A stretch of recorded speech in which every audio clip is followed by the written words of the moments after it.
सुमन अपने भाई ऋषि के बारे में सोच रही होती है। सुमन कहती है कहीं भूमि मुझसे झूठ तो नहीं बोल रही।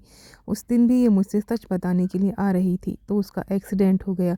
उसके एक्सीडेंट के बाद फिर रीवा की किडनैपिंग, कहीं ऐसा तो नहीं इन सब के पीछे गुलशन है। मुझे लग रहा है कि इन सब के पीछे गुलशन का ही हाथ है। जैसे ही सुमन ये बात कहती है तो छुप के देविका ये सारी बातें सुन रही होती है। तो देविका कहती है ये सुमन जो है एक्स्ट्रा शातिर है, इसका दिमाग कहीं और लगाना होगा। अगर ये गुलशन तक पहुँच गई तो ये फिर मुझ तक भी पहुंच जाएगी और मैं फिर बुरी तरह से फंस जाऊंगी। मुझे गुलशन पे से इसका ध्यान हटाना होगा। सुमन इंदौरी सीरियल के नए प्रोमो में दिखाया गया है। सुमन को शक हो जाता है कि भूमि जो है उससे झूठ बोल रही है। भूमि जो है ऋषि का सच उसको नहीं बता रही है। जैसे ही वो ये सोचती है तो वो सोचती है वो उस दिन मुझे सच बताने के लिए भी आ रही थी तो उसका एक्सीडेंट हो जाता है। फिर रीवा की किडनैपिंग हो जाती है और रीवा की किडनैपिंग तो गुलशन ने की है। कहीं इन सब के पीछे गुलशन का ही तो हाथ नहीं है। मुझे ऐसा ही लग रहा है कि इन सब के पीछे गुलशन का हाथ है।